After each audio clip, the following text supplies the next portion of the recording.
उपमुख्यमंत्री एकनाथ शिंदे रात्री उशिरा दिल्लीमध्ये दाखल झाले आणि ते 6 खासदार देखील दिल्लीमध्ये आज उपस्थित आहेत आणि शहांची भेट देखील घेणार आहेत. ते आता घेतील भेट, परंतु जे राज्यामध्ये त्यांचे खासदार आहेत, आमदार आहेत, त्यांची सध्याची काय अवस्था आहे आणि त्यामुळे ते त्यांना हे नवीन खासदार घेऊन त्यांना काय मदत करणार आहेत हा खरं तर येणारा प्रश्न आहे. ओम बिर्ला यांनी ठाकरेंच्या खासदारांना 7 बंडखोर खासदारांना भेटीची वेळ देखील दिली. नाही, आज आपण बघितलं असेल की आज देशामध्ये कायद्याचं राज्य आहे की नाही हा प्रश्न आहे.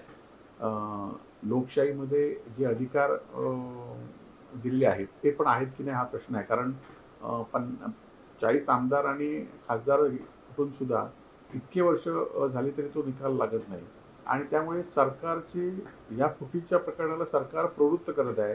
सरकारची त्याला फूस आहे आणि त्यामुळे त्यांची फूट झाली तर निश्चितपणे त्यांना योग्य असेल असा निर्णय अध्यक्ष देतील याची आम्हाला जाणीव आहे. तर दुसरे असं म्हटलं की उद्धव ठाकरेंना हा मोठा धक्का मानला जातो कारण यापूर्वीचा देखील आणि आता हे खासदार असे फुटत आहेत याच्यामध्ये ठाकरे कुठे कमी पडले ते कसं बघता तुम्ही? नाही, आता उद्धव बाळासाहेब ठाकरेंनी या 9 लोकांना खरं तर हे वाकचोरे जे होते ते याआधी सुद्धा शिवसेनेचे खासदार झाले होते आणि त्यानंतर ते काँग्रेसमध्ये गेले, त्यानंतर ते पराभूत झाले.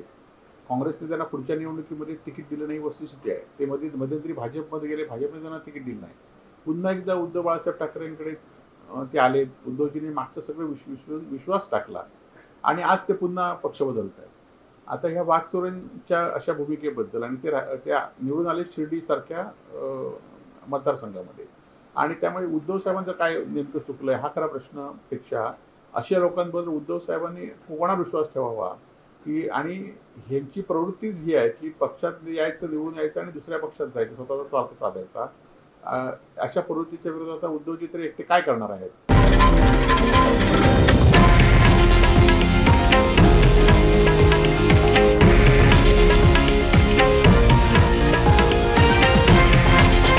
हे आहे देशातील नंबर 1 न्यूज नेटवर्क आणि आपण पाहत आहात TV9 मराठी, एकमेव.